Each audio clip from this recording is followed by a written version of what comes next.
오늘도 하느님의 이름으로 시작하겠습니다. 성부와 성자와 성령의 이름으로 아멘.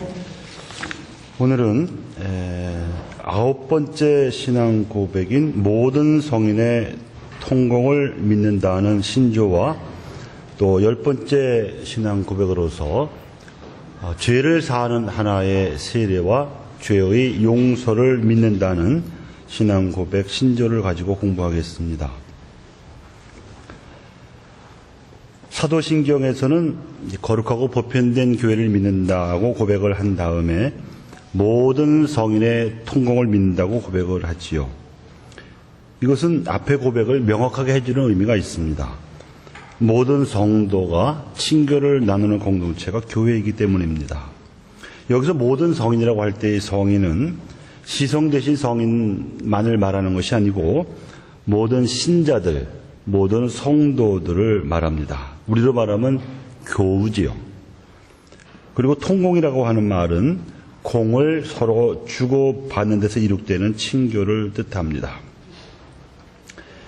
이제 우리는 예수님께서 최후의 순간을 앞두고 제자들에게 성령의 역할과 관련해서 남기신 말씀의 속뜻을 알 수 있게 되었습니다. 예수님께서는 당신의 순환과 죽음을 앞두고 닥쳐올 미래에 불안해하는 제자들에게 이렇게 말씀하셨습니다. 내가 진실로 너희에게 말한다. 나를 믿는 사람은 내가 하는 일을 할 뿐만 아니라 그보다 더 큰 일도 하게 될 것이다. 내가 아버지께 가기 때문이다. 하느님 아버지께로 돌아가신 예수님께서는 믿는 이들에게 성령을 보내셨습니다. 성령께서는 시대와 공간을 초월해서 모든 믿는 이들이 그리스도의 한 몸을 이루게 하십니다. 이것이 통공의 원리입니다. 우리들 각 개인은 믿음도 나약하고 능력도 부족하며 현세의 수명도 제한되어 있죠. 그러나 성령께서는 천국과 연옥과 현세의 모든 믿는 이들을 서로 연결시켜서 하나님 나라를 확장하십니다. 그래서 믿는 이들이 예수님께서 하셨던 일, 갈릴레아를 비롯한 팔레스티나 땅에서 공생활 3년 동안 예수님이 하셨던 그 일을 계속할 뿐만 아니라 그보다 더 큰 일도 할 수 있게 되었다고 하는 겁니다. 네. 지금까지만 해도 2000년 동안 세계 각지에서 수도 없이 많은 믿는 이들이 개미처럼 하나님 나라를 확장해 왔죠. 그래서 베드로의 신앙 고백을 들으신 예수님께서 장담하신 대목이 비로소 이해될 수 있습니다. 너는 베드로다. 내가 이 반석 위에 내 교회를 세울 터인 즉 저승의 세력도 그것을 이기지 못할 것이다.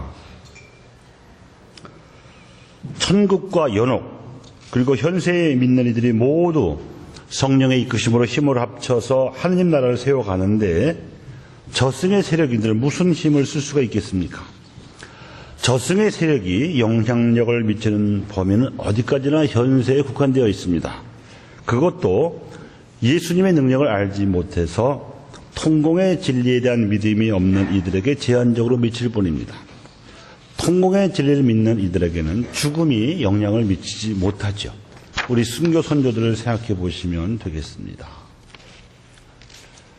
이렇게 모든 신자가 그리스도 안에서 성령의 기운으로 한 몸을 이루기 때문에 각자의 선이 모두에게 전달됩니다. 머리이신 그리스도의 모든 선이 온 몸의 지체들에게 전달이 되는가 하면 이것은 교회의 성사들을 통하여 이루어지죠. 이 교회를 다스리는 성령께서 교회가 받은 모든 선을 또 온 몸의 지체들이 공유하게 해서 공동의 자산이 되게 하십니다. 그러므로 모든 성인의 통공이라는 말은 다음과 같이 서로 밀접하게 연결된 두 가지 의미를 지니게 됩니다. 곧 거룩한 것들을 공유한다는 것과 거룩한 사람들 사이에 이루는 친교가 그것입니다.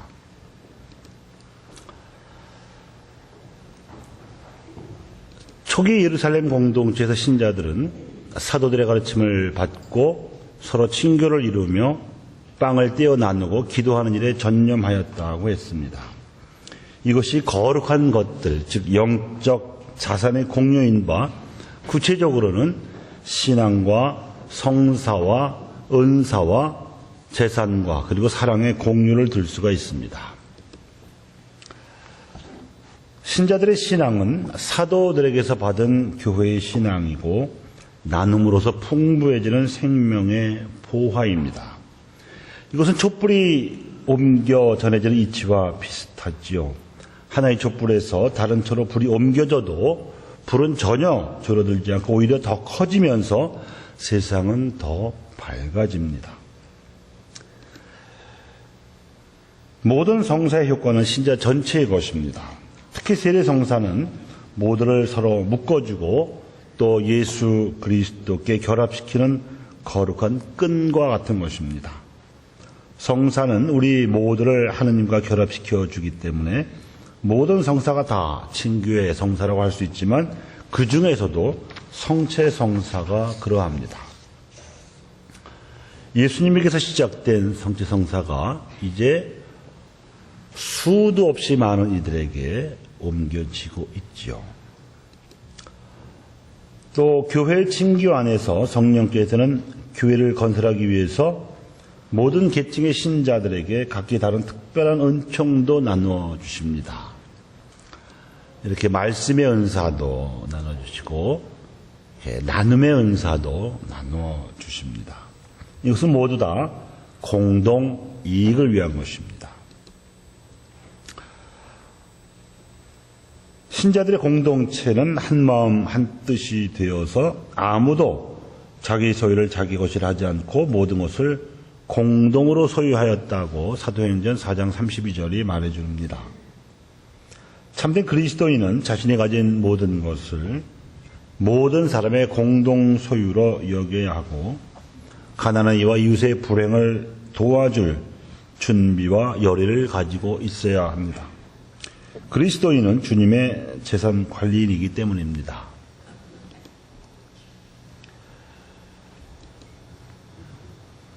사도 바울은 그 유명한 사랑의 송가에서 사랑은 자기 이익을 구하지 않는 것이라고 했습니다. 우리가 사랑으로 한 행위는 아주 보잘것없는 것이라 하더라도 모든 성인의 통공을 바탕으로 모든 산이와 주군이의 연대 안에서 모든 이의 유익이 되고 친교가 강화되도록 퍼져나갑니다. 이와 반대로 죄는 이러한 친교에 해를 끼치죠. 교회 안에서 이루어지는 이러한 통공의 진리가 이루어지는 현실에 대해서 사도 바울은 이렇게 갈파했습니다. 모든 성인의 통공 안에서는 자기 자신을 위해서 사는 사람도 없고 또 자기 자신을 위해서 죽는 사람도 없습니다. 한 지체가 고통을 당하면 다른 모든 지체도 함께 아파하지 않겠습니까? 또 한 지체가 영광스럽게 되면 다른 모든 지체도 함께 기뻐하지 않겠습니까? 여러분은 다 함께 그리스도의 몸을 이루고 있으며 한 사람 한 사람은 그 지체가 되어 있습니다. 이렇게 로마서 14장 7절과 고린도전서 12장 26, 27절에서 이렇게 말씀을 했습니다. 이렇게 사도들이 증언하는 바 통공의 진리라는 현실로 인해서 교회는 세상의 악에 대해서 그에 맞서는 영속적이고 거대한 선의 힘으로 역사 안에 존재합니다. 그것을 상징하는 그림이 리즈머리의 떼스라지요. 천국에 있는 영혼, 현세에 있는 사람들, 또 지옥 간 사람들 모습이 다 상징적으로 그려져 있습니다. 이제 거룩한 사람들 사이에 이루는 친교에 대해서 살펴보겠습니다. 거룩한 것들의 공유가 지상교회에 속한 신자들 사이에서 이루어지는 영적 자산의 공유라면 거룩한 사람들의 친교는 천상교회와 지상교회의 친교를 뜻합니다. 우리가 사는 지상 생애의 최후는 죽음이지요. 그러나 예수님께서 부활하셔서 하늘에 오르심으로써 죽음을 이기셨기 때문에 죽음에도 불구하고 선의 통공은 가로막히지 않습니다. 오히려 천상에 있는 사람들이 그리스도와 더 친밀하게 결합되어 있기 때문에 그들의 전구로 온 교회 신자들을 성도로 이끌어주며 이로써 지상에 있는 신자들이 많은 영적인 도움을 받습니다. 그 대표적인 사례가 성모 마리아와 성인들의 전구입니다.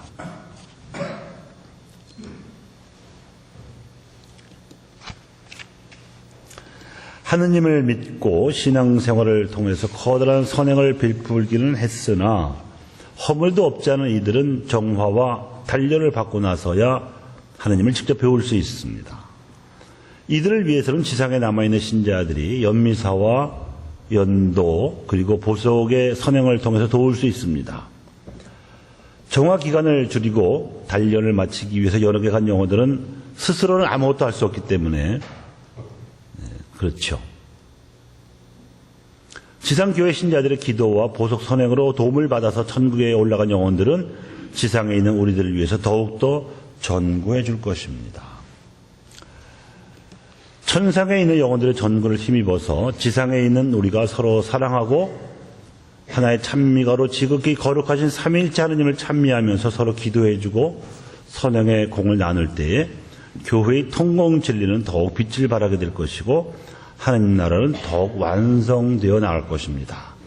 그래서 우리가 지상교회의 신앙생활에서 흔히 겪는 바는 우리가 베푼 선행은 얼마 안 되는데 이상하게 더 풍성하게 좋은 일이 많이 생기는 거예요. 좋은 일이 많이 생긴다고요. 그것이 다 전구의 효과라고 생각합니다. 천상에 있는 영혼들의 전구에 힘입어서 지상에 있는 우리가 더욱 사랑하고 더 기도해주고 선행의 공을 나눌 때 하나님 나라가 더욱 완성되어 나간다는 말씀을 드렸는데 그러한 영성이 바탕에 깔려있는 성가가 그리스도 승리라는 노래입니다. 한번 들어보시죠.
이런 의미에서 정작 우리에게 필요한 기도는 신앙의 해 주어진 슬로건처럼 루카복음 17장 5절 저희에게 믿음을 더해 주십시오입니다. 우리는 혼자가 아니다. 예수님 이래 지금까지 선을 행했던 사람들, 천국에 있는 영혼들이 우리에게 힘을 보태고 있다.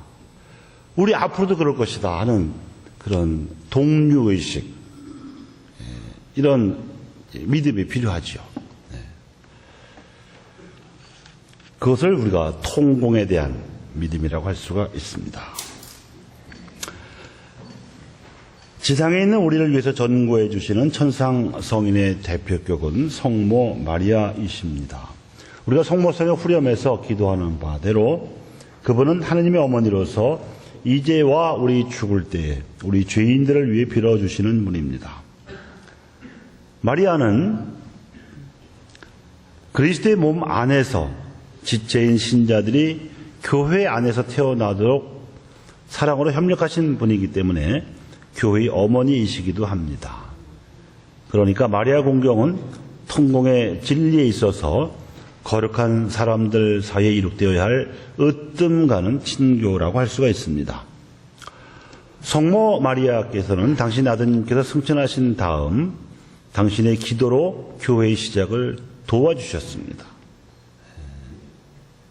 제자들이 뿔뿔이 흩어지고 확신이 없어하고 그럴 때 중심을 잡아주셨다, 이 말씀입니다. 교회가 창립되던 그 거룩한 순간에 사도들과 몇몇 여인들과 함께 마리아께서도 주님의 탄생 예고 때에 이미 당신을 덮어 그늘으셨던 성령의 은혜를 당신의 기도로 간청하셨습니다. 지상생활을 마치신 성모 마리아께서 예수님에 의해서 하늘로 들러 올림을 받으시어 우리의 부활을 앞당겨 실현하신 후에 모든 뽑힌 이들이 영원한 완성에 이르기까지 전구를 멈추지 않으십니다. 여러분들 묵지기도 영광의 신비 바치실 때, 특히 4단 5단 할 때 이런 생각을 하실 필요가 있어요.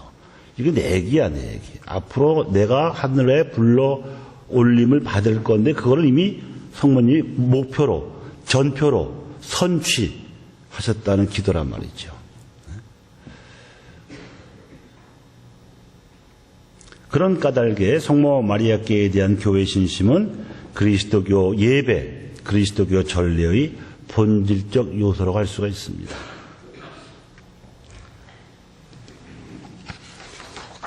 마리아를 공경하는 성모 신심은 마리아 축일들과 묵주 기도에서 드러나지요. 그래서 1년 중 마리아 축일이 여러 날이 있는데 성모님의 생애 흐름에 비추어서 꼽으면 제일 처음에 무엇을 꼽아야 될까요? 원죄 없이 잉태되신 축일 12월 8일이죠. 그 다음에 10달 후에 태어나셨겠죠. 성모 탄신 축일 9월 8일. 그리고 이제 어른이 되어서 가브리엘 천사의 방문을 받지요. 성모 영보 대축일 3월 25일.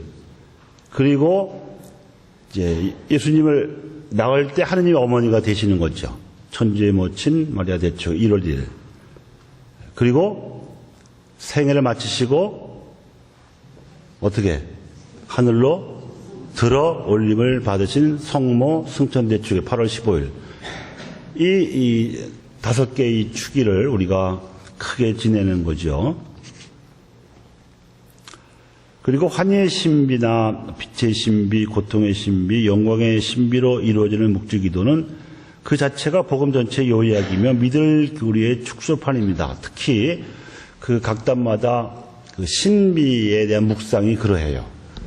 그래서 묵주기도는 성모성을 10번 바치고 또 주의기도 영광성을 한 번씩 바치는 염경기도이기만 한 것이 아니고 이 주요한 구원의 신비를 묵상하는 묵상기도이기도 합니다. 보통 묵상합시다는 대충 그냥 넘어가지요. 넘어가지요. 안 그래요? 묵상을 하라고 해놓고 묵상합시다 해놓고 말은 그렇게 하는데 그냥 넘어가는데 사실은 그게 아까운 거예요. 우리가 개별적인 청원이 있을 수 있어요. 그래서 오늘을 묵주기도는 무엇을 위해서, 누굴 위해서 바치겠다. 아름다운 것이긴 해요. 그러나 원래의 통공의 정신을 비춰보면 우리에게 구체적인 무엇을 먹을까, 무엇을 입을까 하는 구체적이고 일상적인 청원은 하느님이 다 아세요. 그걸 하느님 모르시는 것 같이 자꾸 반복해서 하는 거는 결국은 믿음이 약하다는 소치라. 진정한 청원 기도는 남을 위해서 청원해 주는 거예요. 아파하는 사람들, 고통하는 사람들, 힘든 사람들. 정말 우리가 바쳐야 될 기도는 찬양 기도하고 감사 기도죠. 그러면서 이 환희의 신비 1단에서부터 영광의 신비 5단에 이르는 이 9세 4세 일어났던 가장 중요하고 결정적인 순간의 신비들에 내가 맡기면 성령이 흐르는 거예요, 내 삶에. 구체적인 자질구레한 청원도 일일이 안 드려도 좋은 일이 자꾸 일어나는 거예요. 아시겠어요? 기도의 공리라, 이게. 근데 이런 믿음이 없이 자꾸 구걸하듯이 이거 해주세요, 저거 해주세요 하는 거는 글쎄 딱 하면 들어주시기도 하긴 하겠지만 약한 거예요. 약한 거예요. 예수님과 마리아를 통해서 일어난 구원의 그 신비에 우리의 지향을 던지세요. 우리의 삶을 합치세요. 그러면 예수님과 성모님 사이 일어났던 그 여러 가지 좋은 일들이 계속해서 저한테 일어나는 거예요. 웬만한 유혹에는 빠지지 않게 되는 거예요. 왜냐하면 강력한 이게 이 보호막이거든요. 영적으로 보면. 우리가 언제 죄를 짓고 언제 유혹에 빠지는가를 가만 생각해 보면 기도 안 할 때, 또는 기도해도 건성으로 바칠 때 그래요. 보호막이 약해지니까.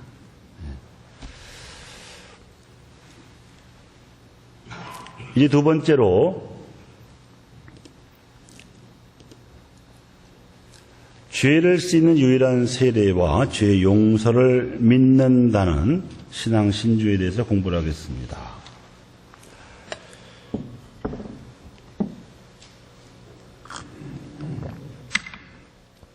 대신경에서는 죄를 씻는 유일한 세례를 믿는다고 고백을 하고 사도신경에서는 죄의 용서를 믿는다고 고백을 합니다. 이 신앙 고백은 죄의 용서에 대한 믿음을 성령께 대한 믿음과 연결시킬 뿐 아니라 거룩하고 보편된 교회와 성인들의 통공에 대한 믿음하고도 연관시킵니다. 죄를 씻는 유일한 세례를 믿는다는 신앙 고백은 어디에서 나올까요? 세례성사에서 강림하시는 성령의 역할에 대한 것이고, 죄의 용서를 믿는다는 신앙 고백은 세례 이후 고해성사에서 역사하시는 성령의 역할에 대한 것입니다.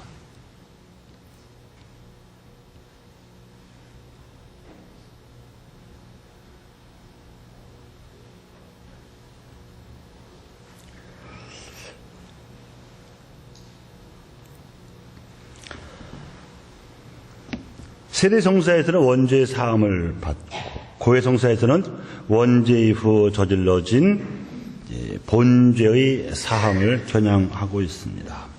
원죄든 본죄든 성령께서 다스리시는 교회 안에서 죄의 용서가 베풀어집니다.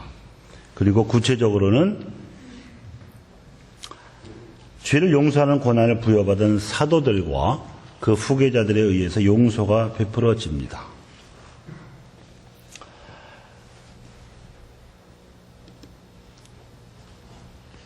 예수님께서는 죄의 용서를 신앙과 세례에 연결시키셨습니다. 너희는 온 세상을 두루다니며 모든 사람에게 이 복음을 선포하여라. 믿고 세례를 받는 사람은 구원받을 것이다. 명백하게 말씀하셨습니다. 세례받는 사람은 구원받을 것이다. 세례는 우리 죄 때문에, 이거 자꾸 왜 넘어가지? 우리 죄 때문에 죽으셨다가 우리를 의롭게 하시기 위해서 부활하신 예수님과 우리를 결합시켜서 우리도 새 생명 얻어서 살아가게 하는 죄의 용서를 위해서 이루어지는 성사로서 첫째가는 성사입니다.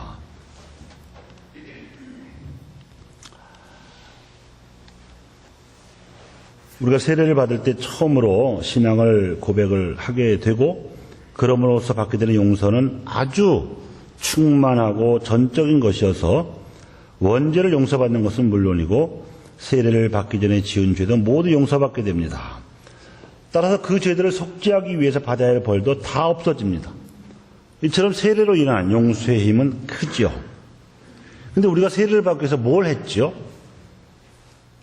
일주일에 한 번씩 교리반에 나와서 교리 듣고 또 세례식에 참석하는 정도의 노력인데 그에 비하면 세례로 인한 용서의 힘이 엄청나게 큽니다. 그것은 순전히 예수님의 뜻과 순한 공로로 말미암은 것입니다. 지금 이 슬라이드가 지절로 막 넘어가는 거예요. 네? 아닌데.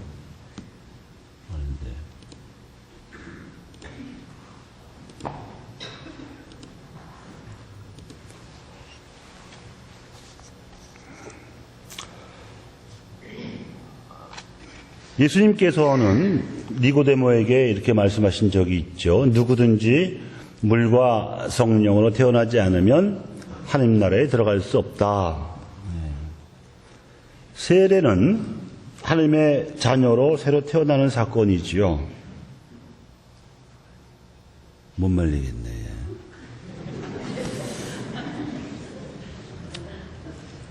필요할 때마다 다시 되돌리면 되니까 걱정하지 마세요. 하느님께로부터 생명을 부여받고 또 생명이 행복하게 살아갈 수 있는 아름다운 세상을 거저받고도 사람들이 하느님을 몰랐던 시절에는 당연하게 여기며 살았죠. 지금도 하느님을 믿지 않는 사람들은 이렇게 부여받은, 공짜로 부여받은 햇빛, 자연, 물, 땅, 이게 다 무슨 공짜로 주어졌는데도 감사하지 않고 살죠. 우리가 잘나서 세상에 온 줄도 안다 이 말이죠. 하나님과의 관계가 맺어지지 않아서 그렇습니다. 성경의 관점에서는 하나님과의 관계가 맺어지지 않고 단절된 상태를 죽음이라고 불러요. 그래서 근본적인 관점에서는 윤리적인 얕은 차원이 아니고 근본적인 관점에서는 인간이 하나님의 손으로 지어냄을 받은 인간이 하나님을 믿지 않고 모르는 것이 죄예요. 그게 요한복음의 관점이에요. 하나님을 모르는 게 죄입니다.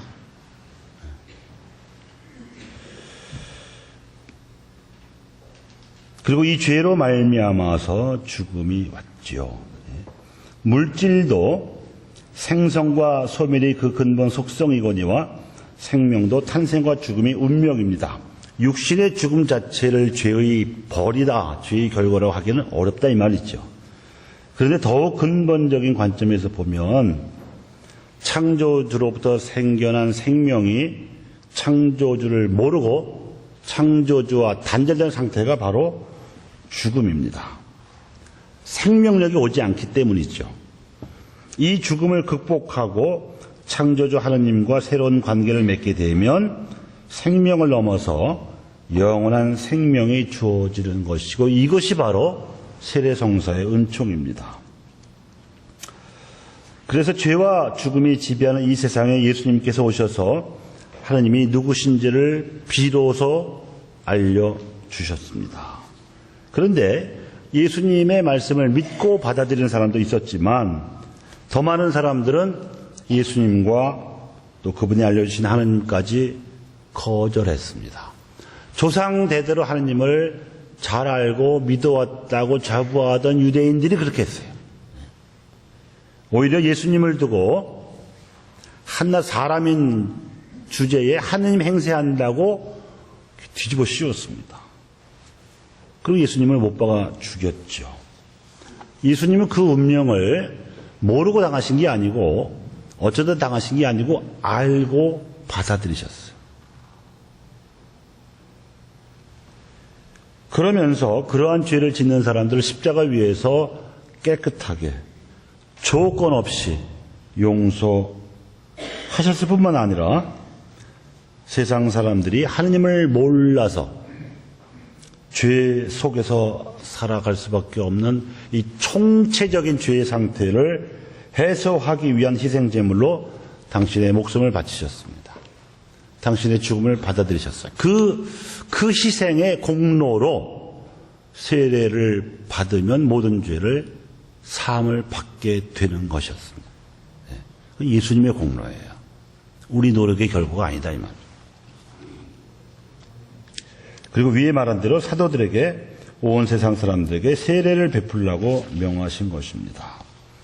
그래서 세례로 말미암아서 원죄와 본죄 그리고 이로 말미암은 벌까지 모두 없어지게 된 것입니다. 그래서 우리는 예수님께서 우리 죄 때문에, 더 정확히 말하자면 우리 죄를 없애시기 위해서, 그래서 하느님을 알고 믿음으로써 창조된 본연의 삶을 살아갈 수 있도록 돌아가셨다고 고백을 하는 것입니다. 이렇게 세례로 새로 태어난 사람들에게는 하나님 나라로 들어가는 것을 가로막을 아무런 장애도 남아있지 않습니다. 그래서 대신경에서 고백하는 바 죄를 씻는 유일한 세례를 믿는다는 신앙 고백은 세례로 인한 용서의 은총을 겨냥하고 있습니다.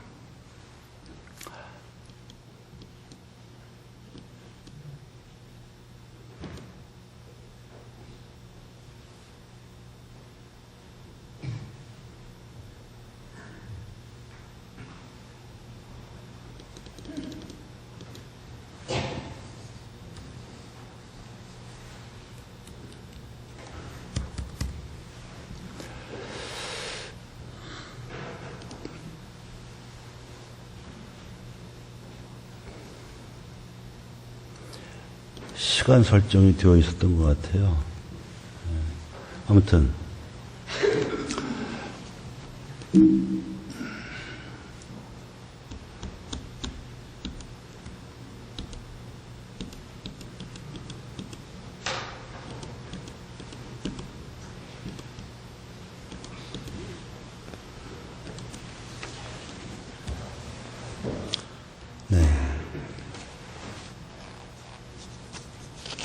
이제 용서하는 권한에 대한 말씀을 드리겠습니다. 세례로 죄를 용서받는 은총이 이토록 크다고 해도 사람이 가지고 있는 본성의 나약함은 그대로 남아 있습니다. 더구나 하느님을 적대하는 영적 존재인 마귀의 유혹은 우리가 하느님께 가까이 다가갈수록 더욱 집요해집니다. 그래서 세례받은 신자들은 아직도 우리를 끊임없이 악으로 이끌어가려는 사역의 충동과 싸워야 되죠. 악으로 기우는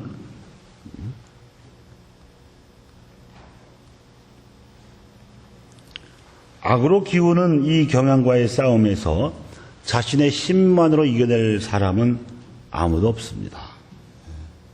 그것은 세례까지 받은 신자가 갑자기 악해져서 죄를 짓게 되는 것이라기보다는 나약한 본성이 마귀의 유혹을 이기지 못해서 죄를 짓게 되는 것이라고 할 수 있습니다. 그래서 예수님께서는 세례를 베풀라고 명하시기 전에 베드로와 제자들에게 성령을 주셔서 죄를 용서하는 권한을 부여하신 것이라고 할 수 있습니다. 복음서의 기록을 보더라도 세례를 주라는 명령은 벌하시고 승천하시기 직전에 하셨고, 성령으로 죄를 용서해 주라고 하는 명령은 부활하신 직후에 하셨습니다. 죄를 용서하는 권한을 주신 게 먼저고 세례를 베풀라는 위임이 그 두 번째입니다. 세례가 아직 새로 태어나지 못한 사람들에게 필요한 것처럼 세례를 받은 후에 죄에 떨어진 사람들의 구원을 위해서 필요한 것이 고해성사 또는 화해성사입니다. 부활하신 예수님께서는 사도들에게 성령을 주심으로써 죄를 용서하는 권한을 주셨습니다. 성령을 받아라. 누구의 죄든지 너희가 용서해 주면 그들의 죄는 용서받을 것이고, 용서해 주지 않으면 서로 용서받지 못한 채 남아있을 것이다. 엄청난 위임이 아닐 수가 없습니다. 이처럼 예수님께서 성령을 보내주신 가장 큰 이유가 우리의 죄를 용서하시기 위한 겁니다. 아무리 중대한 잘못이라고 해도 이렇게 예수님으로부터 직접 위임을 받은 교회가 용서해 줄 수 없는 잘못은 없습니다. 아무리 사악하고 죄가 많은 사람이라고 해도 그 뉘우침이 진실하기만 하면 누구나 용서받을 수 있습니다. 모든 사람을 위해 돌아가신 예수님께서는 당신 교회에 죄를 뉘우치고 돌아오는 누구에게나 용서의 문이 항상 열려 있기를 원하십니다. 이게 얼마나 큰 선물인지 모릅니다. 이 때문에 우리의 교리교육은 또 신앙교육은 부활하신 예수님께서 당신 교회에 주신 비할 데 없이 큰 이 선물에 대한 신앙을 신자들에게 일깨워주고 키워가도록 힘쓰는 것이어야 됩니다. 즉 죄의 용서를 믿는다. 우리가 하나님께 진실한 마음으로 참회하고 고백하기만 하면 그것은 분명히 용서받을 수 있다 하는 이런 사도신경의 신앙 고백은 고해성사로 주어지는 죄의 용서에 초점이 맞추어져 있습니다. 그래서 우리가 1년에 한 번 이상은 반드시 고해성사를 보도록 하는 거지요. 근데 실제로는 한 번 이상 보게 되죠. 너무 자주 오는 것도 문제예요. 그래서 같은 죄 갖고 오면은 그런 본인 노력을 안 한다는 얘기잖아요.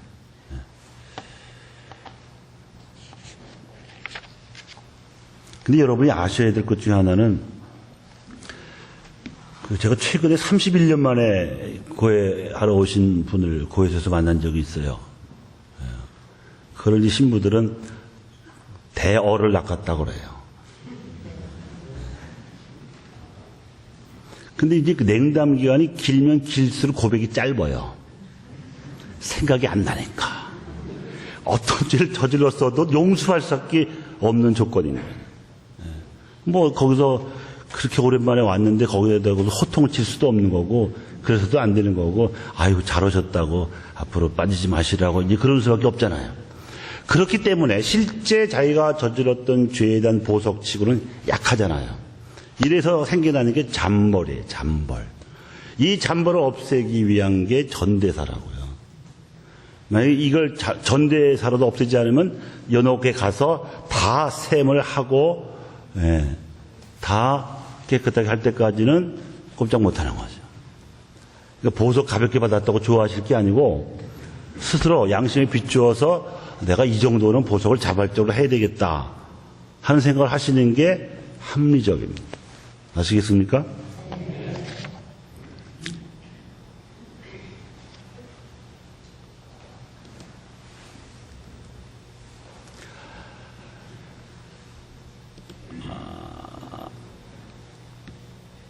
서로 용서하는 삶에 대해서도 우리가 생각해 볼 필요가 있는데요.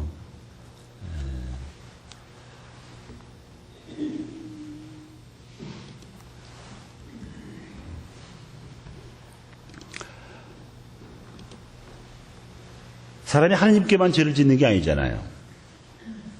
우리 서로 죄를 짓잖아요.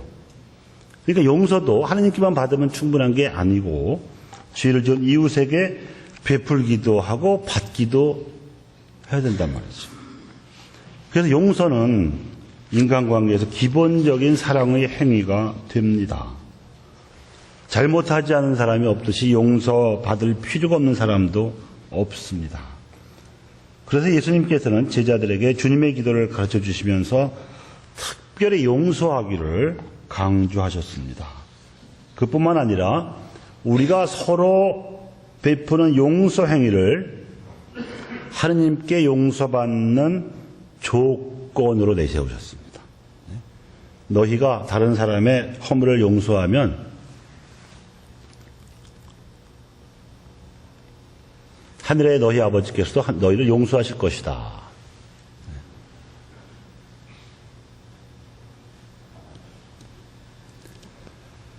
그러나 너희가 다른 사람들을 용서하지 않으면 아버지께서도 너희의 허물을 용서하지 않으실 것이다. 이거 분명한 조건이죠, 조건.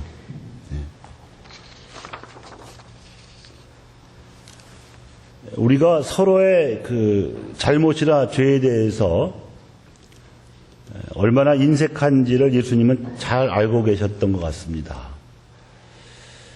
그래서 말씀하신 비유가 매정한 종의 비유지요. 이런 비유를 드셨어요. 자기에게 10,000달란트를 빚진 사람이 끌려왔는데 다 갚으라고 하니까 간절히 청하기를 제발 참아주십시오. 제가 다 갚겠습니다 하니까 그 종의 주인이 가엾은 마음이 들어서 그를 도와주고 부채도 10,000달란트를 다 탕감해 줬는데 그 종이 나가서 100데나리온을 빚진 동료에게 아주 인색하게 굴었다는 거죠. 그래서 화가 난 주인이 다시 10,000달란트를 다 갚게끔 했다는 이야기인데, 여기서 그 화폐 단위에 대해서 조금 생각해보고 넘어갈 필요가 있습니다. 그 당시에 노동자 하루 일당이 1데나리온입니다. 이 1데나리온은 노동자의 하루 품삯이기도 했고 노동자 가족의 하루 생활비이기도 했어요. 그러니까 100데나리온은 100일치 임금이라 거의 한 넉 달치 월급 되겠죠. 근데 탈렌트하고 데나리온의 화폐 그 비율이 어떻게 되냐면 6,000데나리온이 한 달란트예요. 6,000데나리온이면 6,000일의 임금이거든요. 그러면 어림 잡아서 1년에 300일 일한다고 치면 20년치 연봉이요. 그런데 그게 10,000달란트면 말이죠. 20 곱하기 10,000을 해야 돼. 얼마야? 200만 년. 어마어마한 돈인 거죠. 예수님이 뻥을 치시고 있는 게 아니고 예수님이 느끼기에는 실제 우리가 하나님께 지고 있는 빚이 그 정도 큰 거예요. 근데 그걸 용서받은 주제에 코 100데나리온을 탕감해 주지 않는 그 인색함을 고발하시는 거거든요. 그러니까 우리가 누군가에게 이렇게 상처를 받고 이렇게 왼수졌을 때 그 사람을 생각하면 이 용서가 더 안 돼요. 옛날 상처가 자꾸 도지기 때문에 더 화가 날 수도 있어요. 근데 하느님과의 관계를 먼저 생각하면 넘어갈 수 있어요. 내가 100데나리온어치 용서하면 10,000달란트 탕감받는 거니까 넘어갈 수 있는 거죠. 사실 그 반대도 되는 거거든요. 100데나리온어치 용서해 줄 때마다 10,000달란트씩 탕감받는 거야. 그러니까 우리의 그 용서를 기다리는 우리의 천사들이 보면 로또 맞는 거예요, 로또. 로또 1등 상금 당첨될 확률보다 더 큰 비율로 우리가 용서를 받는 거거든요. 예수님도 하느님을 생각해서 사람들을 용서한 거지 빌라도가 이뻐져서 용서했겠어요? 이스가리 유다가 이뻐져서 용서했겠냐고. 그건 아니죠. 그래서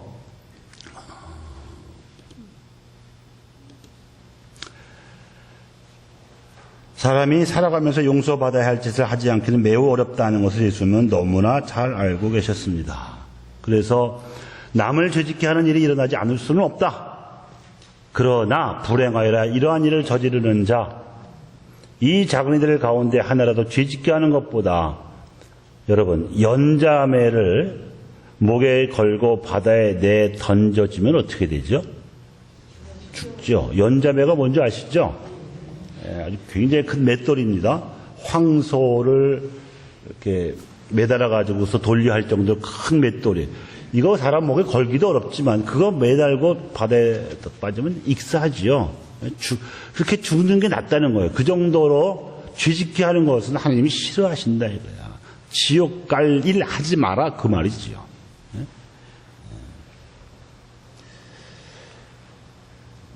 본성의 나약함과 마귀의 유혹 때문에 거룩한 교회에서 성화된 신자들 사이에서도 죄를 짓는 일도 일어나고 또 서로 용서해야 할 일도 그치지 않았기 때문에 사도 바울은 골로새와 에페소의 교우들에게 이렇게 썼습니다.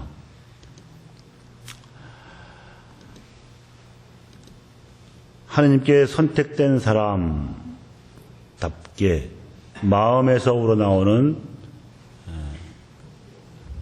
동정과 호의와 겸손과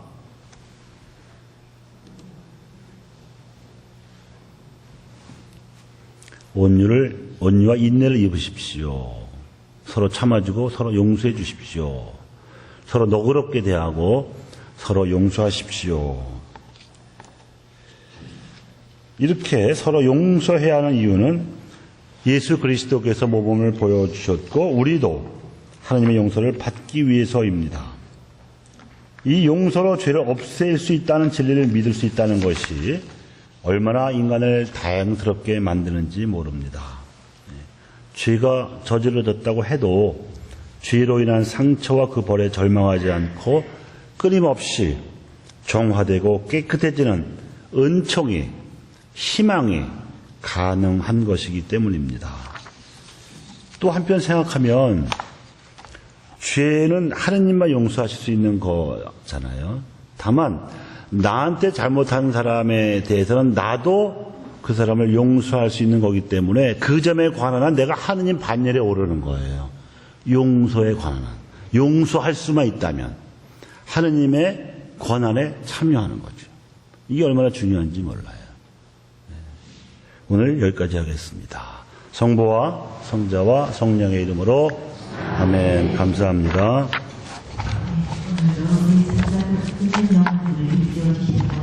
이렇게 바람도 시시고 열망해 주셨습니다. 주님께 뜨거운